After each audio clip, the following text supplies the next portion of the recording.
ఎఫెసీయులకు రాసినటువంటి పత్రిక 5వ అధ్యాయము 15వ వచనం. ఎఫెసీయులకు రాసినటువంటి పత్రిక 5వ అధ్యాయము 15వ వచనం.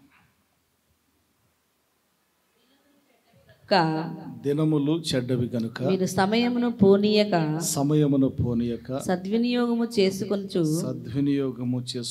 అజ్ఞానుల వలె కాక జ్ఞానుల వలె నడుచుకొనున్నట్లు జాగ్రత్తగా చూచుకొనుడి. దేవునికి స్తోత్రం. హల్లెలూయా. మరొకసారి చదువుకుందాం. దినములు చెడ్డవి గనుక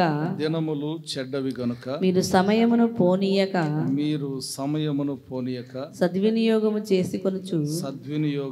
చేసుకొనుచు అజ్ఞానుల వలె కాక జ్ఞానుల వలె నడుచుకొనున్నట్లు జాగ్రత్తగా చూచుకొనుడి. దేవునికి స్తోత్రం. హల్లెలూయా. చిన్న ప్రార్థన చేసుకుందాం. మహోన్నతుడు, ప్రేమ కనికరము కలిగిన మా తండ్రి, మీ ఘనమైన శ్రేష్టమైన నామాన్ని బట్టి వందనాలు, స్తోత్రాలు చెల్లించుకుంటున్నా. దేవా, ప్రత్యేకించి సమయము అనేటటువంటి ఆ భావన ఏదైతే ఉందో నాతోనూ మాతోనూ నీ వాక్కులో ఉన్నటువంటి ఆ యొక్క తాత్పర్యాన్ని ముచ్చటించి మహిమను పొందమని యేసు నామం పేరిట స్తుతించి ప్రార్థన చేయుచున్నాము తండ్రి. ఆమేన్. హల్లెలూయా. రైట్. ప్రత్యేకించి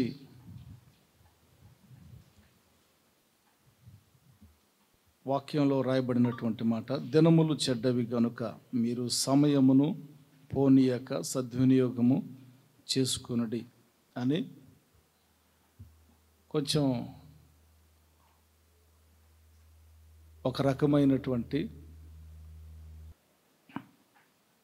ఒక హెచ్చరిక కూడా చేస్తూ ఉన్నాడు. ఏంటంటే, వారు అజ్ఞానంగా బతకొద్దు, జ్ఞానము కలిగి నడుచుకున్నట్లు జాగ్రత్త పడండి. ఏమని మాట్లాడుతూ ఉన్నాడు? హల్లెలూయా, హల్లెలూయా. రైట్.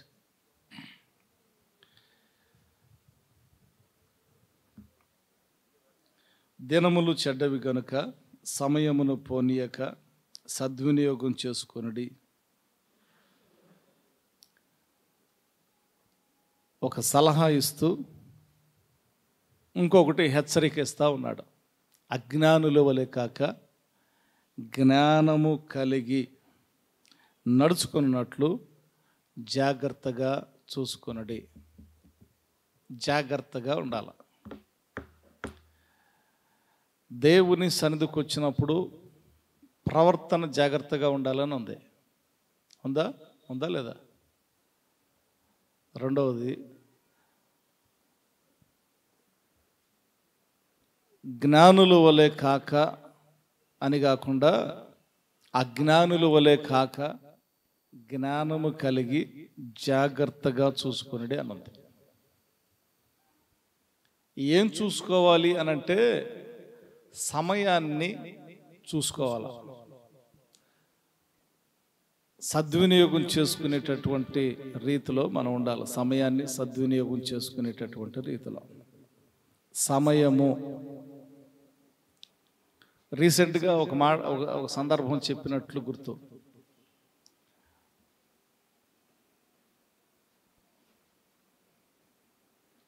ఇద్దరు స్నేహితులు కలిసి చదువుకుంటా ఉన్నారు. ఒకడు మంచిగా సమయాన్ని సద్వినియోగం చేసుకుంటూ చెప్పినటువంటి పాఠాలు శ్రద్ధగా విని దాని ఇంటికి వచ్చి అటు ఇటు తిరిగి ఆడుకోకుండా చక్కగా ఏదైతే టీచింగ్ చేశారో అవి మరలా చదువుకుంటూ మంచిగా పరీక్షలు రాసి ఉత్తీర్ణతను పొందారు. మరొకడు వాడి స్నేహితుడు ఆ పాఠాలు చెప్పేటటువంటి సమయంలో వాడి మనస్సు వేరేగా ఉండేది, వేరే చోట ఉండేది. స్కూల్ అయిపోయిన తర్వాత సరదాగా ఆ రోడ్ల మీద తిరుగుతూ టైం పాస్ చేస్తూ ఉండేవాడు. వీడు ఎగ్జామ్ రాయటానికి వెళ్ళాడు, కానీ ఎగ్జామ్ సరిగా రాయలా. కొన్ని ఎగ్జామ్స్కి అయితే అటెండే కాలేదు. అయితే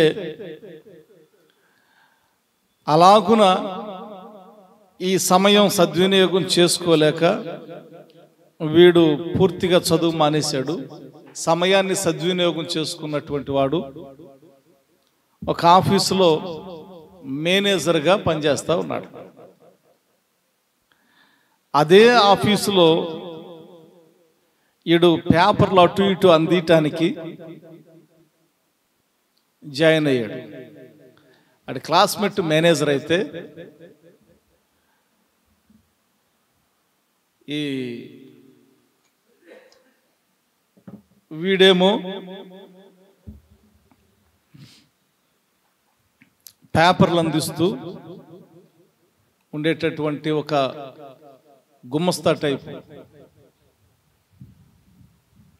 సమయాన్ని సద్వినియోగం చేసుకున్నటువంటి వారి జీవితాలు, సమయాన్ని వ్యర్థపరుచుకున్నటువంటి వారి జీవితాలు చాలా తేడా ఉంది.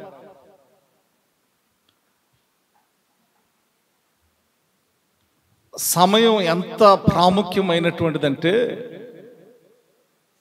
ఒక సంవత్సరం సమయం ఎంత ప్రాముఖ్యత అని ఎగ్జామ్లో ఫెయిల్ అయినటువంటి వాడిని అడిగితే చెప్తారు. ఒక సంవత్సరం సమయం ఎంత శ్రేష్టమైంది అని ఆ నీట్ రాసేటటువంటి వారు కానీ, లేకపోతే ఎగ్జామ్లో కొన్ని సబ్జెక్టులు ఫెయిల్ అయ్యి సంవత్సరం అంతా వేస్ట్ అయినటువంటి వారిని కానీ, ఒరే సంవత్సరం సమయం ఎంత వాల్యూ అవుతుంది అనంటే, చాలా వాల్యూ అండి, నేను అనవసరంగా సంవత్సరం వేస్ట్ అయింది అని చెప్తాడు.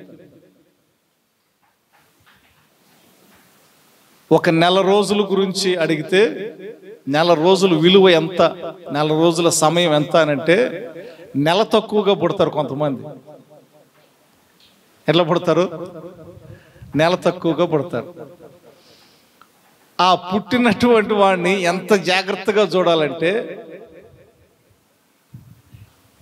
ఒక్కొక్కసారి నెల తక్కువగా పుట్టినందువల్ల కొన్ని బలహీనలతో కూడా పుట్టవచ్చు. అది జీవితకాలం ఉంటుంది. వాడిని కానీ వాడి తల్లిదండ్రులు కానీ అడిగితే నెల సమయం గురించి చెప్తారు, ఆ ప్రాముఖ్యత గురించి. ఒక్క నెల రోజులు వీడు కడుపులోనే ఉన్నట్టయితేనండి, వాడిని అడిగితేనే ఉన్నా, నెల రోజులు నా తల్లి గర్భములోనే కనుక నేను ఉంటేనండి, ఈ బలహీనత, ఈ పరిస్థితి నాకు ఉండేది కాదండి. ఆ నెల రోజులు ఉండలేక మరి ఎట్లాగొచ్చానో, ఆ నెల రోజులు దేవుడు నాకు టైం ఇస్తే బాగుండు, సమయం ఇస్తే బాగుండు అని చెప్తాడు. వారం గురించి ఒక ప్రత్యేకంగా వారం యొక్క విలువ తెలియచేయాలి అనుకుంటే, వారం వారం స్పెషల్ మ్యాగజైన్ రాసేటటువంటి వారి దగ్గరికి వెళితే, వాడి ప్రయాస ఆ వారం అంతా జరిగినటువంటి ఆ వండర్స్ కానీ, ప్రమాదాలు కానీ, ఇవన్నీ గ్యాదర్ చేసి వాడు కూర్చొని ఆదివారం వస్తుందంటే ఆ స్పెషల్ మ్యాగజైన్ ప్రింట్ చేసే విధానంలో వారానికి ఉన్నటువంటి ఆ వారంలో ఆ వారం సమయం యొక్క ప్రాధాన్యత వాడు చెప్తాడు. ఇంకేముంది? రోజు ఈ రోజు అనేటటువంటిది, అవి మన జీవితాల్లో చాలా సందర్భాల్లో కొన్ని రోజులు మిస్ అవుతూ ఉంటాయి. ఇంకా తక్కువగా మాట్లాడుకుంటే గంట,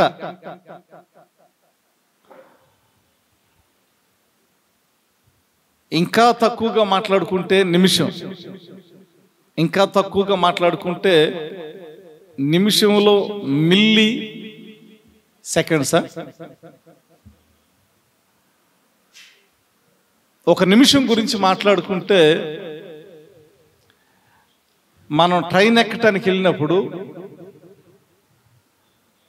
ట్రైన్ చాలాసార్లు లేట్ అవుతూ ఉంటుంది.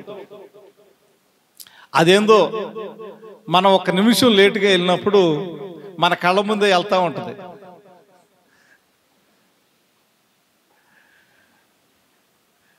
టయానికి రాదు, కానీ కొన్నిసార్లు టయానికి వెళ్తుంది.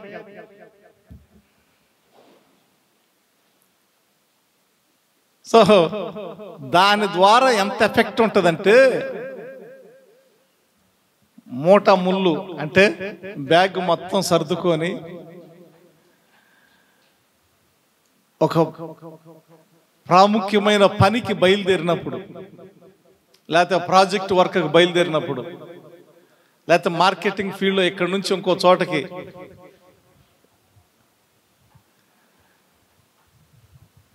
అమెరికాలో ఈ టెనసీ నుంచి ఫ్లోరిడా వెళ్ళాలి. అక్కడ టైము ఫ్లోరిడా టైము చాలా డిఫరెన్స్. అది తెలియక ఫ్లోరిడా టైమే నా దగ్గర ఉంది, ఆ టైము లో కొంచెం లేటుగా వెళ్ళాల్సి వచ్చింది. ఆ టయాన్ని బట్టి వెళ్ళటం వల్ల లేటుగా వెళ్ళాల్సి వచ్చింది. ఒక్క నిమిషం మీరు ముందు వచ్చినట్టయితే మీరు లోపలికి అలౌ చేసేవాళ్ళమండి. ఇప్పుడు అవకాశం లేదు అని అంటే, నేను ఆ రోజు ప్రార్థనకు అటెండ్ కావాల్సిన వాడిని 2 రోజులు పట్టింది వెళ్ళటానికి. 3 బస్సులు మారాల్సి వచ్చింది. 3 బస్సులు మారి 2 రోజుల తర్వాత వెళ్తే నేను వెళ్ళాలనుకున్నటువంటి ప్రోగ్రాం మొత్తం మిస్ అయిపోయింది. ఆ పాస్టర్ గారు తర్వాత, అయ్యా చాలా సంతోషం మీరు ఫైనల్గా వచ్చారు, కొంచెం రెస్ట్ తీసుకొని మళ్ళీ ఉదయాన్నే వెళ్ళిపోండి, మీ మీటింగ్ టైం అయిపోయింది కదా, 2 డేస్ నాతో ఉంటానన్నారు. ఎన్ని రోజులు? 2 డేస్ నాతో ఉంటానన్నారు. సో 2 డేస్ మీకు జర్నీయే సరిపోయింది కనుక దయచేసి భోజనం చేసి రాత్రి రెస్ట్ తీసుకొని రేపు ఉదయం వెళ్ళిపోండి. ఒక్క నిమిషం, ఇంకా నిమిషములో ఉండేటటువంటి సెకండ్స్, దానిలో ఉండేటటువంటి మిల్లీ సెకండ్స్. సమయం ఎంత ప్రాముఖ్యం అంటే, 5 సంవత్సరాలకు ఒకసారి పోటీలు పెడతారు. ఒలింపిక్స్ 5 సంవత్సరాలకు ఒకసారి పెడతారు. 4 సంవత్సరాలకు ఒకసారి పెడతారు. ఈ 4 సంవత్సరాలకు ఒకసారి పెట్టేటటువంటి ఒలింపిక్స్లో ఆల్మోస్ట్ అందరూ ఒకే రేంజ్లో పరిగెడతారు. ఇద్దరు ఒకేసారి అడిగేసినట్టుగా ఉంటుంది. ఆ గీత ఏదైతే ఉందో, వాళ్ళు రావలసినటువంటి గీత, వాళ్ళు దాటాల్సినటువంటి గీత ఏదైతే ఉందో విన్ అవటానికి ఒకేసారి దాటుతున్నట్టుగా ఉంటుంది. అయితే దానిలో సెకండ్ కాకుండా సెకండ్లో మిల్లీ సెకండ్స్ కూడా చూస్తారు.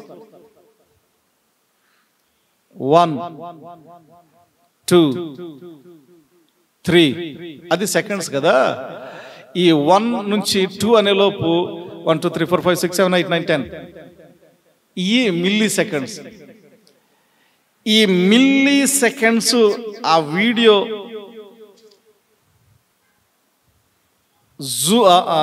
స్లో మోషన్లో పెట్టి ఆ మిల్లీ సెకండ్స్ను చూస్తారు.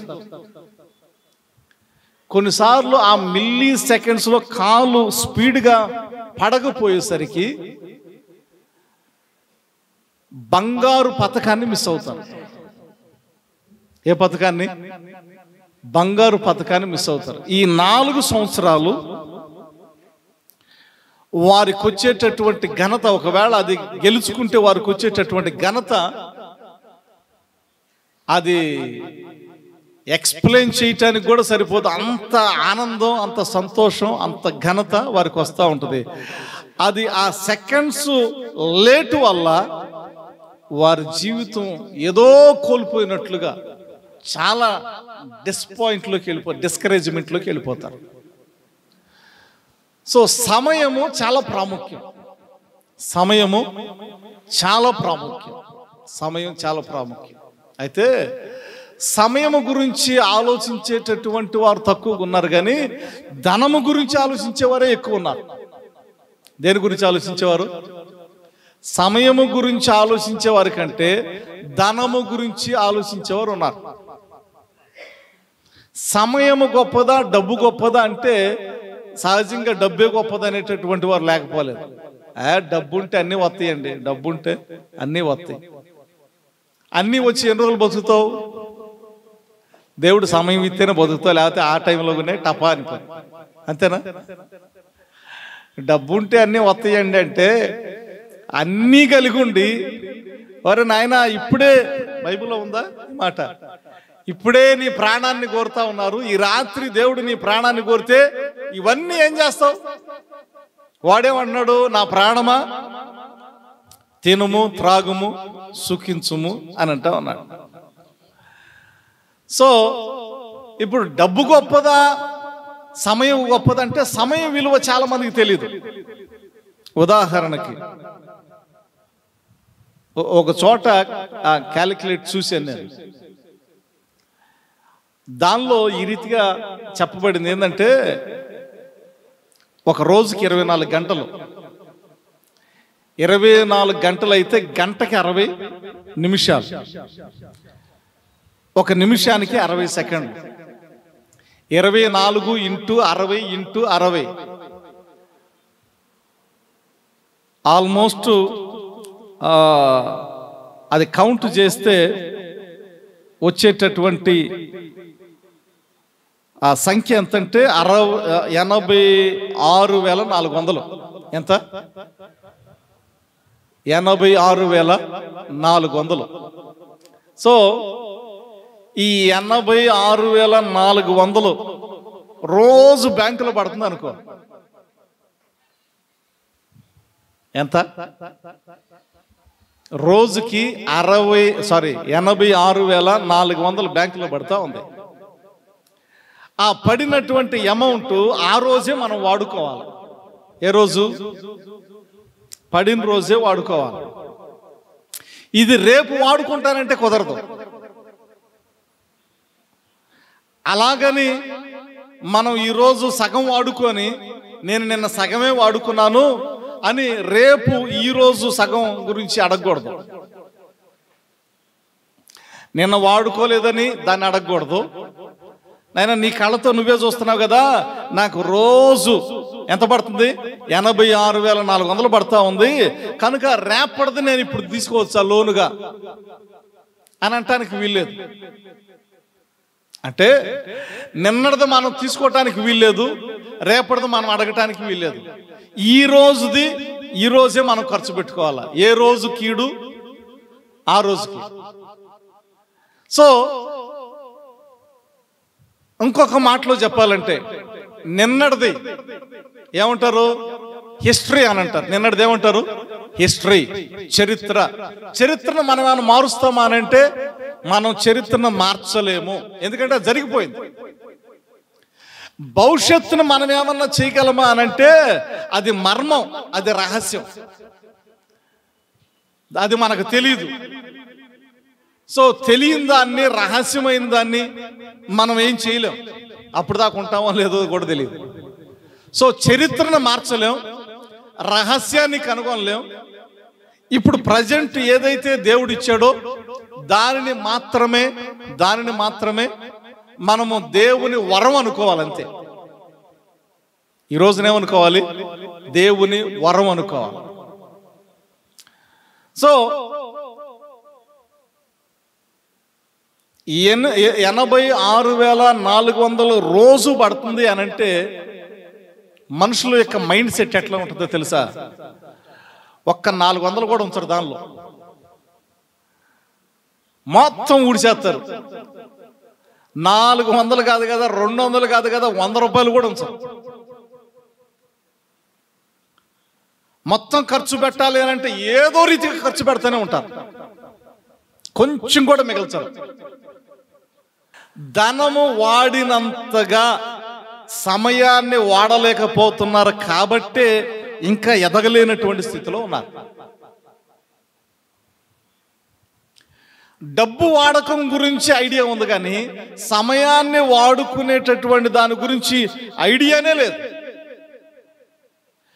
ప్రతిరోజు 86,400 మనీ ఖర్చు పెడతానికైతే కారణాలు సందర్భాలు ఉంటాయి, కానీ అదే సమయం ఏదైతే ఉందో ఆ సమయాన్ని కొంచెం కూడా దుర్వినియోగం చేసుకోకుండా సద్వినియోగం చేసుకునేటటువంటి విధానము శరీరానికి కానీ మానవ స్వభావానికి కానీ లేదు.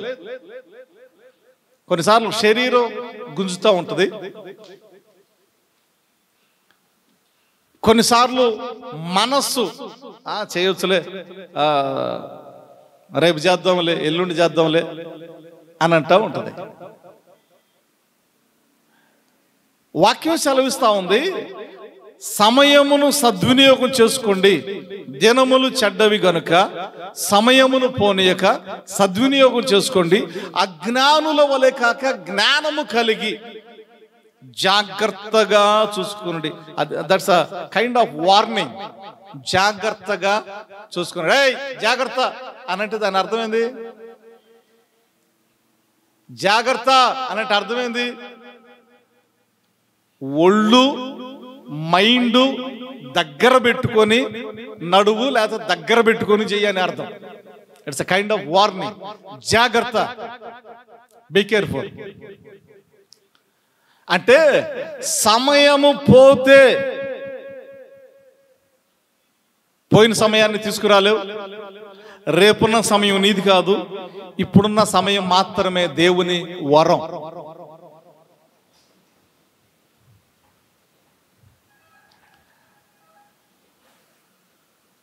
సమయము దేవుడు క్రియేట్ చేశాడు, డబ్బు ధనము మానవుడు క్రియేట్ చేశాడు.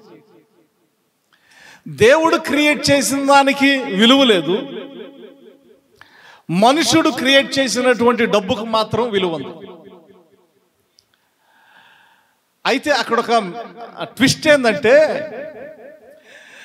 మనుషుడు తయారు చేసినటువంటి డబ్బుకి వాల్యూ ఇచ్చి సమయానికి కాలానికి నువ్వు వాల్యూ ఇవ్వకపోతే నీ దగ్గర ఎంత డబ్బున్నా ఈ రాత్రి దేవుడు నీ ప్రాణం అడిగితే నీ డబ్బు ఏం చేస్తూ, నీ ఇల్లు ఏం చేస్తూ, నీ స్థితి ఏం చేస్తూ, నీ పదవి ఏం చేస్తూ, ఏది కాపాడలేదు. కనుక ఉన్నది అని విర్రవీగే కంటే దేవుని సముఖమునందు భయభక్తులు కలిగి దేవుడు నీకు ఇచ్చినటువంటి సమయాన్ని జాగ్రత్తగా సద్వినియోగం చేసుకునేటటువంటి స్థితిని మనము కలిగి ఉండాలి.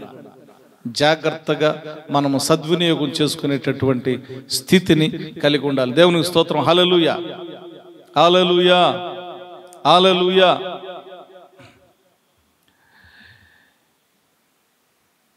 సమయాన్ని దుర్వినియోగం చేసేటటువంటి ఒక ప్రత్యేకమైనటువంటి వస్తువు ఏంటంటే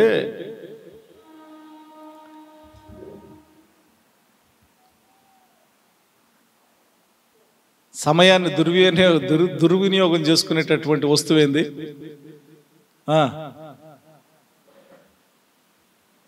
ఇప్పుడు జ్ఞానం సంపాదించుకోవటం ఎక్కడ ఉందంటే రీల్స్ చూడటం.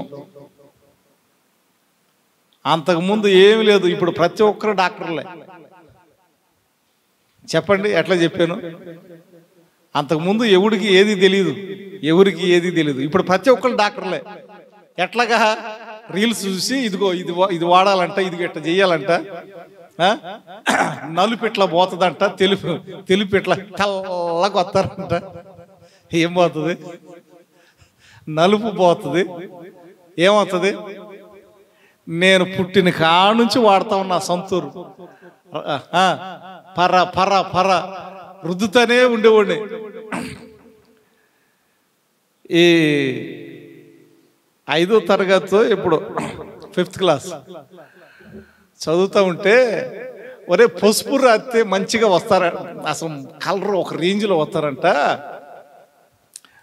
పెళ్లి చేసుకునే వాళ్ళకు కూడా పసుపు రాస్తారంట, కళగా వస్తారంట, చాలా ముఖం అంతా మంచిగా కొడుతుందంట అని అంటే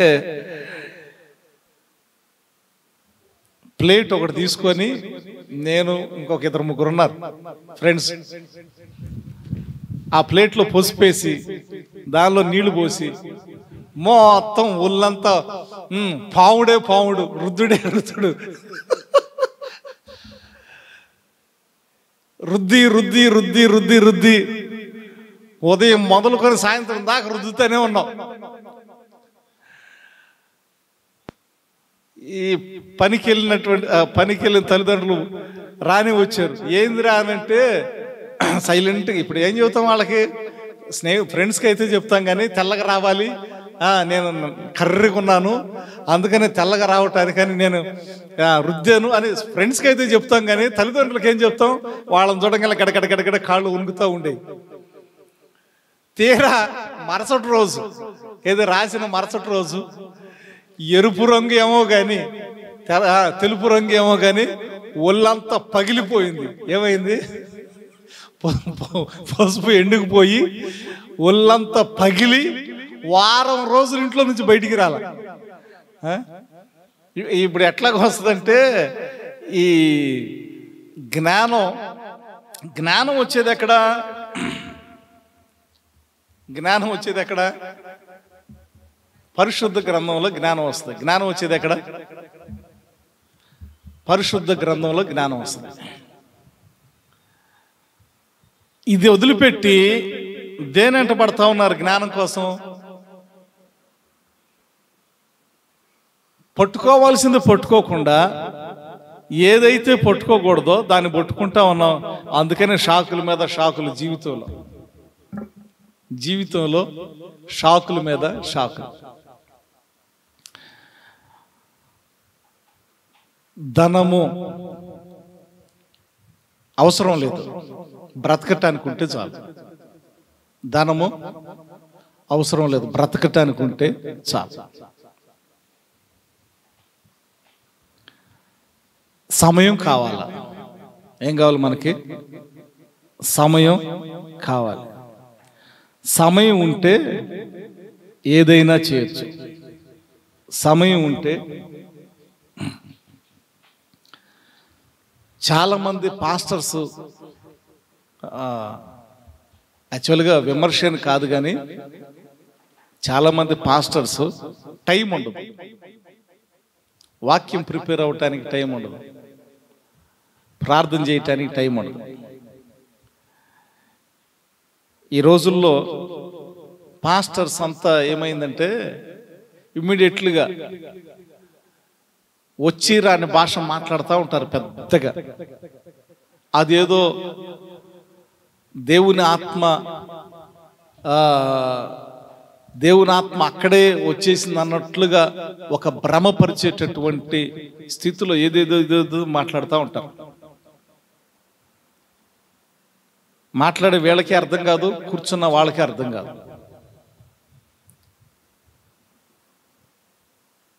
ప్రిపేర్ అయితే ఏదైనా చెప్పగలుగుతారు. ప్రిపేర్ లేకుండా ఒట్టిగిన ప్రార్థనలను, ఆరాధన, అభిషేకం అన్నట్టుగా ఊపుతా ఉంటారు. ఇంకా కొన్నిసార్లు ఏం చేస్తారు, పడేస్తూ ఉంటారు. సమయం లేక, సరైంది చెప్పలేక మనుషుల్ని ఊపటం, మనుషుల్ని పడేయటం, ఇదొక రకమైనటువంటి నిలువు దోపిడి. ఇది ఒక రకమైన నిలువు దోపిడి. పడేయటానికి నువ్వెవరు, నేనెవరు? దేవుడు నిలబెడతానికి వచ్చాడా, పడేయటానికి వచ్చాడా? దేవుడు నిలబెడతానికి వచ్చాడా, పడేయటానికి వచ్చాడా? దేవుడు నిలబెడతానికే వచ్చాడు. సమయం సద్వినియోగం చేసుకున్నటువంటి వ్యక్తులు, సమయ పాలన తెలియనటువంటి వ్యక్తులు వారికి ఇష్టం వచ్చినట్లుగా పరిచర్య చేసుకుంటూ సాగిపోతూ ఉన్నటువంటి దినాలు. సమయ పాలన తెలియనటువంటి కుటుంబాలు, సమయ పాలన తెలియనటువంటి యజమానులు, వారి కుటుంబాలు ఎదగవు. సమయ పాలన తెలియనటువంటి స్టూడెంట్స్ ఎవరైతే చదువుకుంటా ఉన్నారో, సమయ పాలన తెలియనటువంటి విద్యార్థులు ఎవరైతే ఉన్నారో వారు ఫస్ట్ క్లాస్ రాలేరు, సాధించలేరు, ర్యాంకులు రావు. సమయ పాలన, సమయాన్ని సద్వినియోగం చేసుకోలేనటువంటి జీవితాలు, సమయాన్ని సద్వినియోగం చేసుకోలేనటువంటి జీవితాలు. 90వ కీర్తనలో కొన్ని మాటలు నేను జ్ఞాపకం చేసి నేను ముగిస్తా. కీర్తనలో భాగము 90వ కీర్తనను చదువుకుందాం.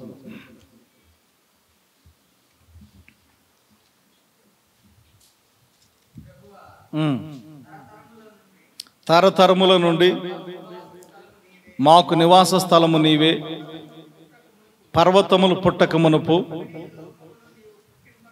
భూమిని లోకమును పుట్టింపక మునుపు, యుగ యుగములు నీవే దేవుడవు. నీవు మనుషులను మంటికి మార్చుచున్నావు. నరులారా తిరిగి రండని నీవు సెలవిచ్చుచున్నావు. నీ దృష్టికి 1000 సంవత్సరములు గతించిన నిన్నటి వలేనున్నవి. చాలు చాలు చాలు. సో లేఖనం సెలవిస్తా ఉంది, దేవుని దృష్టికి ఎట్లాగున్నాయంట, ఈ 1000 సంవత్సరాలు గతించినటువంటి నిన్నటి వలె ఉంది.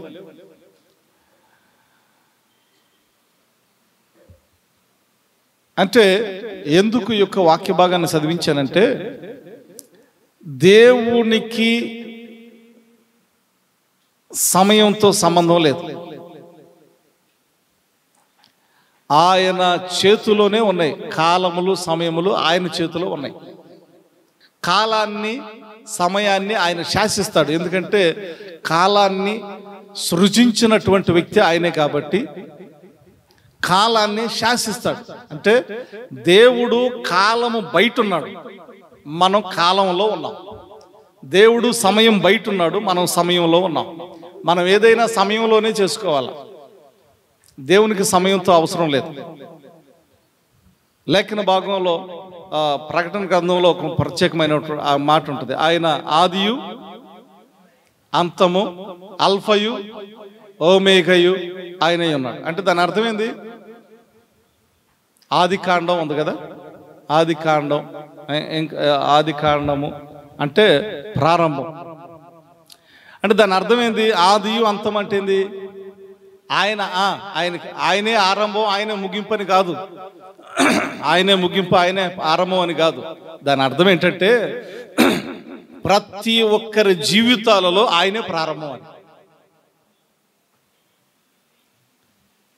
ప్రతి సృష్టి వెనుక ఆయనే ప్రారంభం అని. ప్రతి మరి అంతం అంటే ఆయనే అంతమని కాదు, ప్రతి ఒక్కరి అంతమునకు ఆయనే కారణం. ప్రతి ఒక్కరి అంతమునకు ఆయనే కారణం. కనుక మన యొక్క జీవితానికి ప్రారంభం ఆయనే, మన జీవితానికి ముగింపు ఆయనే. ఆయనే ఆరంభము, ఆయనే అంతం. కనుక దేవుడు నిర్మించినటువంటి ఆ సమయము, దేవుడు నిర్ణయించినటువంటి ఆ సమయము ఏదైతే ఉందో, ఆ సమయము ముగింపు కాకముందే జాగ్రత్తగా చూసుకోవాలంట. సమయాన్ని ఏం చేయాలి? దేవుడు మనకి ప్రేమించి ఇచ్చినటువంటి సమయమును ఆ ముగింపు అవ్వక ముందే దానిని జాగ్రత్తగా సద్వినియోగం చేసుకోవాలి. మానవునికి ఆరంభం తెలీదు, అంతము తెలీదు. ఎప్పుడు పుడతామో తెలీదు, ఎప్పుడు ఈ లోకయాత్రను ముగిస్తామో తెలియదు. కనుక మనకు తెలియదు కనుక ప్రతి సమయాన్ని సద్వినియోగం చేసుకోవాలి. మనకు తెలిస్తే ఇంకా టైం ఉంది కదా అనుకోవచ్చు, మనకు తెలిస్తే రేపు మందే కదా అనుకోవచ్చు. మనకు తెలిస్తే ఇంకా 10 సంవత్సరాలు ఉంది కదా ఆయుష్ అనుకోవచ్చు. మనకు తెలియదు కదా, మనకు తెలియదు, ఆది తెలియదు, అంతము తెలియదు. కాబట్టి ప్రతి సమయమును మనము సద్వినియోగం చేసుకోవాలి.